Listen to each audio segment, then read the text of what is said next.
Welcome. Sangeeta Bhalsingh या माझ्या YouTube चॅनलवर तुम्हा सर्वांचे हार्दिक स्वागत. मानसशास्त्र इयत्ता 11वी हा विषय आपण अभ्यासाला घेतलेला आहे आणि प्रकरण क्रमांक 2 मानसशास्त्राच्या शाखा हे प्रकरण आपण अभ्यासलेलं आहे. यावरील स्वाध्याय किंवा प्रश्न उत्तरं कशी लिहायची ते आपण पाहूया. चला, प्रकरण संपल्यानंतर जो स्वाध्याय दिलेला आहे त्या प्रश्नांची उत्तरं आपण पाहूया. प्रश्न क्रमांक पहिला आहे, वस्तुनिष्ठ प्रश्न आहे हा, 1-1 गुणांच्यासाठी.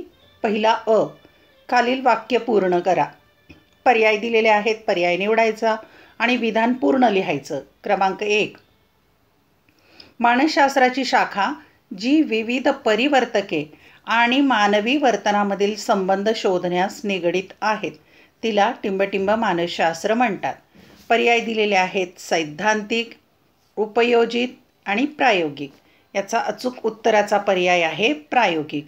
पूर्ण वाक्यामध्ये लिहायचं, मानसशास्त्राची जी विविध परिवर्तके आणि मानवी वर्तनामधील संबंध शोधण्यास निगडित आहेत तिला प्रायोगिक मानसशास्त्र म्हणतात. 2, कामाच्या ठिकाणी घडणाऱ्या वर्तनाचा अभ्यास हा टिंबटिंब मानसशास्त्राचा भाग आहे. पर्याय सामाजिक, औद्योगिक आणि प्रायोगिक. अचूक उत्तराचा पर्याय आहे औद्योगिक. कामाच्या ठिकाणी घडणाऱ्या वर्तनाचा अभ्यास हा औद्योगिक मानसशास्त्राचा भाग आहे. क्रमांक 3चं वाक्य आहे, पौगंडावस्थेच्या समस्या टिंबटिंब मानसशास्त्राचा भाग आहे. वैकासिक, सामाजिक, बोधनात्मक. याचं अचूक उत्तर आहे वैकासिक. पौगंडावस्थेच्या समस्या वैकासिक मानसशास्त्राचा भाग आहे. क्रमांक 4, टिंबटिंब मानसशास्त्रात मानसिक आजारांचे निदान व चिकित्सा यांचा अभ्यास होतो. पर्याय समुपदेशन, बोधनात्मक, चिकित्सा. याचं अचूक उत्तर आहे चिकित्सा. चिकित्सा मानसशास्त्रात मानसिक आजारांचे निदान व चिकित्सा यांचा अभ्यास होतो. आता प्रश्न पहिल्यातलाच ब आकडा आहे, वेगळा घटक ओळखा. घटक दिलेले आहेत काही, त्यामध्ये घटक बसत नाही, विसंगत आहे, वेगळा आहे, तो ओळखायचा आणि त्याचं कारणही सांगायचं. 1, प्रायोगिक मानसशास्त्र, सामाजिक मानसशास्त्र, औद्योगिक मानसशास्त्र, बोधनात्मक मानसशास्त्र. याचं अचूक उत्तर आहे औद्योगिक मानसशास्त्र या गटात बसत नाही. त्याचं कारण काय आहे, ते इतर सर्व घटक मानसशास्त्राच्या सैद्धांतिक शाखा आहेत. क्रमांक 2चं पाहूया आपण गट. क्रमांक 2चा गट उत्तरे अगोदरच आले. चिकित्सालयीन मानसशास्त्र, औद्योगिक मानसशास्त्र, क्रीडा मानसशास्त्र, अपसामान्य मानसशास्त्र. आणि उत्तर आहे अपसामान्य मानसशास्त्र, कारण इतर सर्व घटक मानसशास्त्राच्या उपयोजित शाखा आहेत. आता प्रश्न क्रमांक पहिल्यातलाच क आहे, जोड्या लावायचा आहे. अ गट दिलाय, ब गट दिलाय.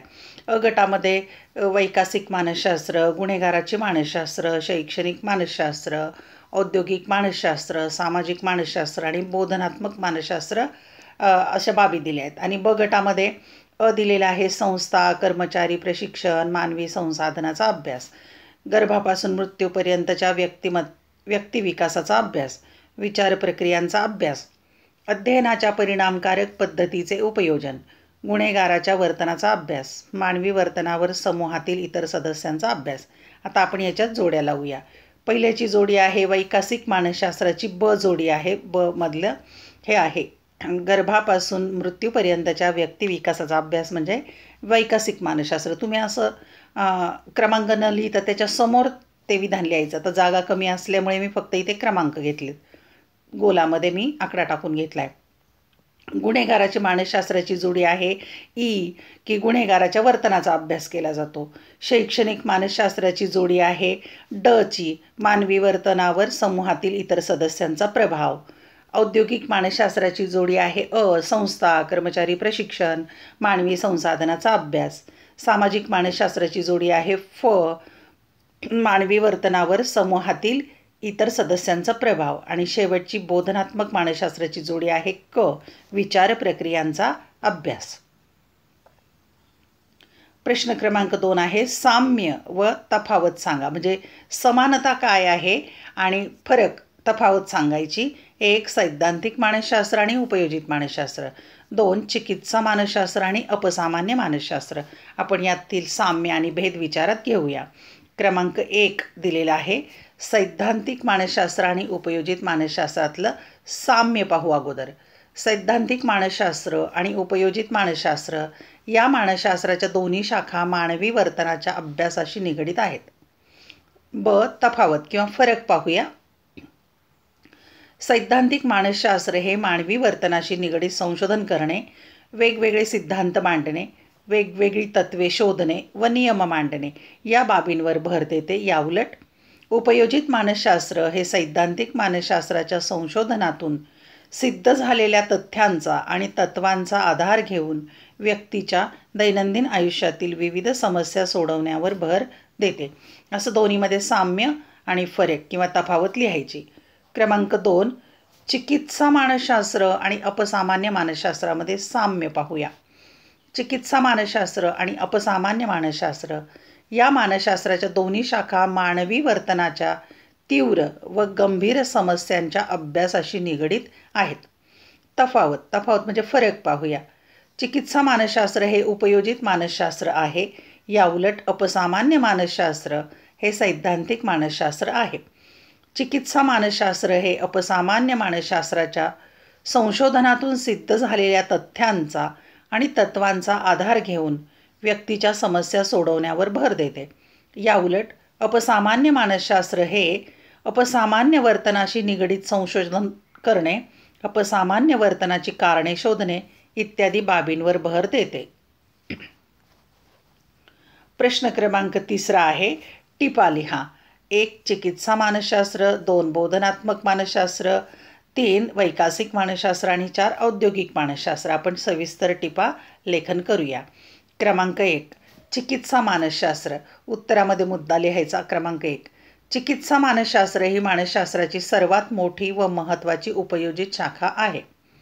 चिकित्सा मानसशास्त्र हे व्यक्तीच्या भावनिक व वर्तनविषयक समस्यांचा अभ्यास, निदान व उपचार या बाबींशी संबंधित असते. 2.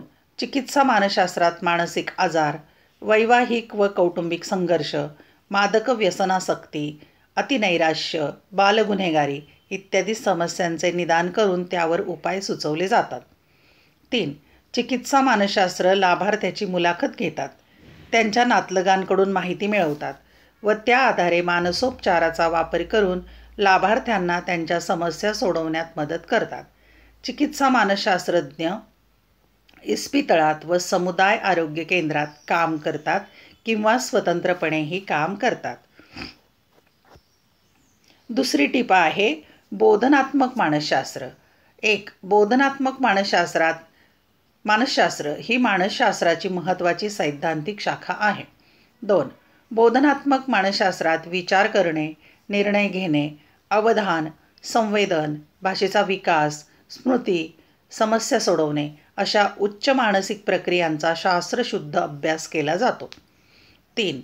मानसशास्त्राच्या या शाखेत स्मृतिभ्रंश का होतो, अध्ययनशैलीचे प्रकार, शिक्षण अक्षमतांचे प्रकार व कारणे, वाचा दोषांची कारणे, विस्मरणाची कारणे इत्यादी विविध विषयांवर संशोधने केली जातात. तिसरी टिपा आहे. वैकासिक मानसशास्त्र. 1. वैकासिक मानसशास्त्र ही मानसशास्त्राची एक महत्त्वाची सैद्धांतिक शाखा आहे. 2. गर्भधारणा झाल्यापासून ते मृत्यूपर्यंत व्यक्तीच्या विचारातील, भावनातील आणि वर्तनातील होणाऱ्या बदलांचा वैकासिक मानसशास्त्रात शास्त्रोक्त पद्धतीने अभ्यास केला जातो. 3. वैकासिक मानसशास्त्रात बाल्यावस्था, पौगंडावस्था, प्रौढावस्था आणि वृद्धावस्था या अवस्थांमध्ये व्यक्तीच्या शारीरिक, बोधनात्मक, सामाजिक इत्यादी विकासात कसा बदल होत जातो याविषयी सविस्तर अभ्यास केला जातो. क्रमांक 4ची टिपा आहे. औद्योगिक मानसशास्त्र. 1. औद्योगिक मानसशास्त्र ही मानसशास्त्राची महत्त्वाची उपयोजित शाखा आहे. औद्योगिक क्षेत्रात कार्यरत असणाऱ्या व्यक्तींच्या वर्तनांचा या शाखेत अभ्यास केला जातो. 2.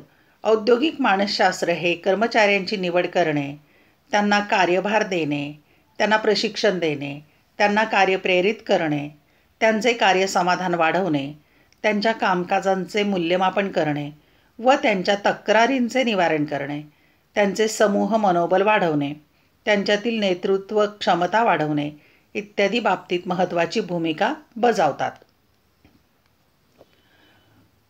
3. ग्राहकांचे मानसशास्त्र या औद्योगिक मानसशास्त्राच्या उपशाखेत ग्राहकांचे वर्तन, उत्पादनाचा दर्जा, उत्पादनाची विश्वसनीयता, उत्पादनाची जाहिरात इत्यादी घटकांचा वस्तूंच्या व सेवांच्या खरेदीवर कसा परिणाम होतो याविषयी शास्त्रशुद्ध संशोधन केले जाते. प्रश्न क्रमांक 4 आहे, खालील परिस्थितीत मानसशास्त्राची कोणती शाखा मदत करू शकते? काही घटना परिस्थिती दिलेली आहे किंवा तिथे कोणती मानसशास्त्राची शाखा उपयोगी ठरेल ते पाहूया. क्रमांक 1, गैरसमजुतीमुळे नवरा बायकोत सतत भांडण. आता इथे कोणती मानसशास्त्राची शाखा उपयोगी ठरू शकते? तर समुपदेशन मानसशास्त्र. क्रमांक 2, मित्राच्या वडिलांची नैराश्यामुळे नोकरी जाते. इथे उपयुक्त शाखा ठरेल चिकित्सा मानसशास्त्र. क्रमांक 3, 5वीच्या मुलाला एकाग्रतेने अभ्यास करता येत नाही. याची शाखा आहे शैक्षणिक मानसशास्त्र, ही उपयोगी ठरेल. 4, मला विचार प्रक्रियेचा अभ्यास करायचा आहे. इथे उपयोगी ठरेल बोधनात्मक मानसशास्त्र. 5, मला समूहातील अभिवृत्ती, पूर्वग्रह आणि संघर्ष याचा अभ्यास करायचा आहे. इथे शाखा उपयोगी ठरेल सामाजिक मानसशास्त्र. प्रश्न क्रमांक 5 आहे, सविस्तर उत्तरे लिहायची. खाली दिलेल्या प्रश्नांची सविस्तर उत्तरे लिहा. 1, मानसशास्त्राच्या कोणत्याही 5 सैद्धांतिक शाखा स्पष्ट करा. कोणत्याही 5च लिहायच्या 6 पैकी. 2, मानसशास्त्राच्या कोणत्याही 5 उपयोजित शाखा स्पष्ट करा. इथे पण 5च लिहायच्या कोणत्याही. 3, मानसशास्त्रातील कोणत्याही 5 व्यवसायाच्या संधी सविस्तर लिहा. 5 व्यवसायाच्या संधी लिहायच्या. दीर्घोत्तरी प्रश्न आहेत, उत्तर आपण पाहूया. पहिला प्रश्न, मानसशास्त्राच्या कोणत्याही 5 सैद्धांतिक शाखा स्पष्ट करा. उत्तर, मानसशास्त्राच्या सैद्धांतिक शाखा पुढील प्रमाणे आहेत. आता तुम्ही कोणत्याही 5 लिहू शकता 6 पैकी. 1, बालमानसशास्त्र. बालमानसशास्त्र ही बालकांच्या वर्तनाचा अभ्यास करणारी मानसशास्त्राची सैद्धांतिक शाखा आहे. बाल्यावस्थेत होणाऱ्या शारीरिक, मानसिक व भावनिक बदलांचा मानसशास्त्रात अभ्यास केला जातो. बालमानसशास्त्रज्ञ बालकांमध्ये आढळणाऱ्या विविध समस्यांचा अभ्यास करतात. उदाहरणार्थ, खोटे बोलणे, शाळा बुडवणे, चोरी करणे, नकळत अंथरूण ओले करणे इत्यादी समस्यांची कारणे शोधतात व या समस्या सोडवण्यासाठी विविध उपाययोजना सुचवतात. बालमानसशास्त्रात प्रभावी बालसंगोपन पद्धती, मुलांना प्रेरित करण्यासाठी बक्षिसांचे असलेले महत्त्व, पालकांच्या दुराव्याचा बालकांच्या वाढीवर होणारा परिणाम, बालकांमधील विविध वर्तन समस्या इत्यादी विषयांवर संशोधने केली जातात. नंबर 2, सामाजिक मानसशास्त्र.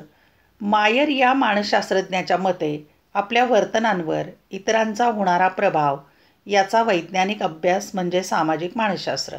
मनुष्य हा समाजप्रिय प्राणी आहे. व्यक्ती आपल्या आयुष्यातील बहुतांश काळ इतरांसोबत व्यतीत करते. व्यक्तीचा इतरांवर आणि इतरांचा व्यक्तीवर कसा प्रभाव पडतो याचा सामाजिक मानसशास्त्रात अभ्यास केला जातो.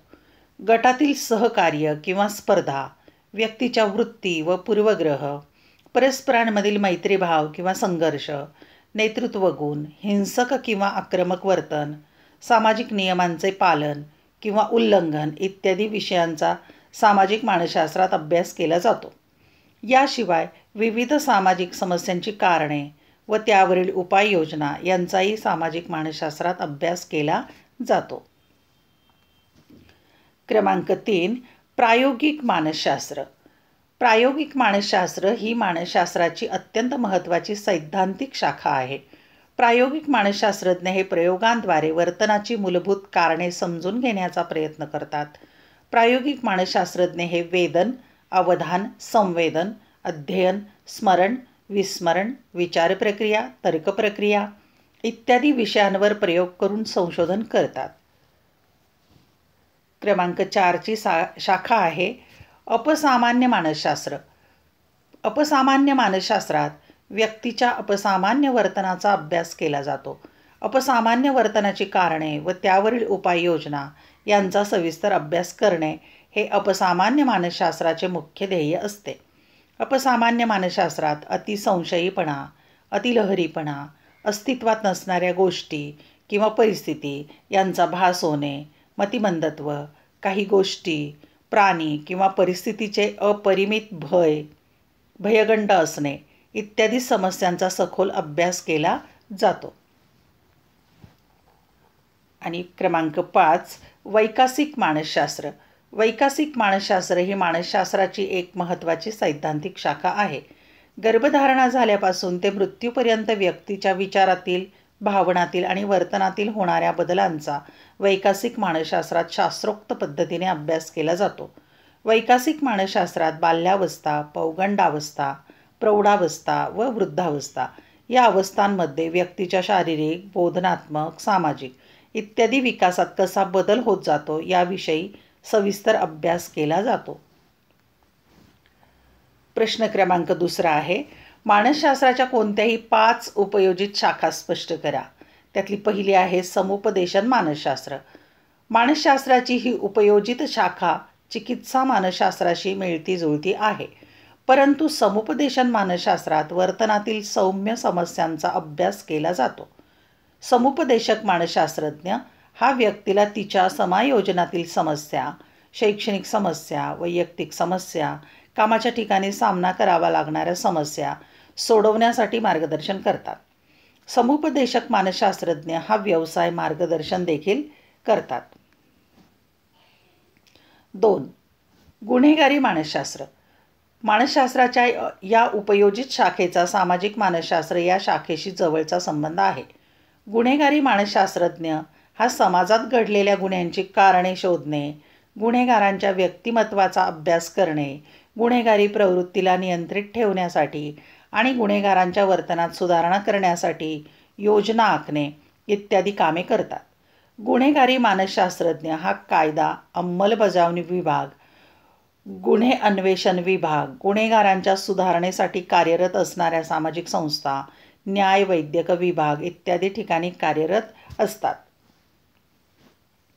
क्रमांक 3, क्रीडा मानसशास्त्र. क्रीडा मानसशास्त्र खेळाडूंना मैदानावर असताना तसेच नसताना सुद्धा त्यांची प्रेरणा, सहनशक्ती यात सातत्य ठेवण्यात तसेच ती वाढवण्यात मदत करतात. तणावपूर्ण परिस्थितीमध्ये सुद्धा संयमित राहण्यासाठी, वाईट काळातून जात असतानाही भावनिक समतोल राखण्यासाठी तसेच दुखापतीतून बरे होत असताना क्रीडा मानसशास्त्रज्ञ खेळाडूंना मदत करतात. क्रमांक 4, शैक्षणिक मानसशास्त्र. शिक्षणाशी संबंधित घटकांचा अभ्यास शैक्षणिक मानसशास्त्रात केला जातो. शिकणे ते शिकवणे या प्रक्रियेची गुणवत्ता वाढण्याचा प्रयत्न केला जातो. शिकण्याच्या व शिकवण्याच्या परिणामकारक पद्धती तयार करणे, विशेष मुलांसाठी वेगळ्या कार्यक्रमाची आखणी करणे इत्यादी कार्ये शैक्षणिक मानसशास्त्रज्ञ करतात. शिकणे व शिकवणे या प्रक्रियेतील अडचणींचाही ते अभ्यास करतात. गतिमंद, सामान्य व असामान्य अशा सर्व प्रकारच्या विद्यार्थ्यांना अभ्यासात येणाऱ्या अडचणींचा अभ्यास करणे हे या शाखेच्या केंद्रस्थानी आहे. मुलांना प्रेरित करण्यासाठी, परिणामकारक अभ्यासतंत्रे व सवयी विकसित करण्यासाठी, वर्गात अधिक चांगले वातावरण निर्माण करण्यासाठी शैक्षणिक मानसशास्त्रज्ञ विविध कार्यक्रम तयार करतात. शैक्षणिक मानसशास्त्रज्ञ हे मुख्यत्वे शाळा, महाविद्यालय व विद्यापीठांशी संलग्न असतात. प्रमाणित मानसशास्त्रीय चाचण्यांच्या आधारे ते मुलांना मार्गदर्शन करतात. अध्ययन अक्षमता, अवधान न्यूनता, अतिक्रिया विकृती यासारख्या मुलांमध्ये आढळून येणाऱ्या वर्तन समस्या ते हाताळतात. क्रमांक 5, औद्योगिक मानसशास्त्र. औद्योगिक क्षेत्रात काम करणाऱ्या व्यक्तींच्या वर्तनाचा या शाखेत अभ्यास केला जातो. औद्योगिक मानसशास्त्रज्ञ कर्मचाऱ्यांची निवड व त्यांना कार्यभार देणे, त्यांना प्रेरित करणे, त्यांच्या कार्याचे समाधान वाढवणे, मूल्यमापन करणे व त्यांच्या तक्रारींचे निवारण करणे यात महत्त्वाची भूमिका बजावतात. कर्मचाऱ्यांना त्यांचे समूह मनोबल वाढवणे तसेच नेतृत्व गुण वाढवणे यासाठी सुद्धा हे मानसशास्त्रज्ञ मदत करतात. ग्राहकांचे मानसशास्त्र ही औद्योगिक मानसशास्त्राची एक शाखा आहे, जी ग्राहकांचे वर्तन, उत्पादनाचा दर्जा, उत्पादनाची विश्वसनीयता व केली जाणारी जाहिरात इत्यादी घटकांचा खरेदीवर कसा परिणाम होतो याचा अभ्यास करते. प्रश्न क्रमांक शेवटचा 3रा प्रश्न आहे. मानसशास्त्रातील कोणत्याही 5 व्यवसायाच्या संधी सविस्तर लिहा. हा महत्त्वाचा प्रश्न आहे. उत्तर: मानसशास्त्रातील व्यवसायाच्या संधी पुढीलप्रमाणे आहेत. 1. शैक्षणिक समुपदेशक. शैक्षणिक मानसशास्त्र आणि समुपदेशन मानसशास्त्र या शाखांशी संबंधित शैक्षणिक अर्हता आणि अनुभव असणाऱ्या व्यक्तीस शैक्षणिक समुपदेशक म्हणून व्यवसायाची संधी उपलब्ध असते. शैक्षणिक मानसशास्त्रज्ञ हा शाळा, महाविद्यालये, विद्यापीठे, खाजगी संस्था इत्यादी ठिकाणी कार्यरत असतात. शैक्षणिक समुपदेशक अध्ययन अध्यापन प्रक्रियेशी संबंधित सर्व समस्यांची कारणे शोधतात व त्यावर उपाययोजना सुचवतात.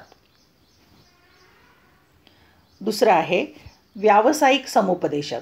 औद्योगिक मानसशास्त्र, शैक्षणिक मानसशास्त्र आणि समुपदेशन मानसशास्त्र या शाखांशी संबंधित शैक्षणिक अर्हता आणि अनुभव असणाऱ्या व्यक्तीस व्यावसायिक समुपदेशक म्हणून व्यवसायाची संधी उपलब्ध असते. व्यावसायिक समुपदेशक हे विद्यापीठ, खाजगी संस्था, औद्योगिक संघटना, शासकीय व्यवसाय मार्गदर्शन केंद्र इत्यादी ठिकाणी कार्यरत असतात.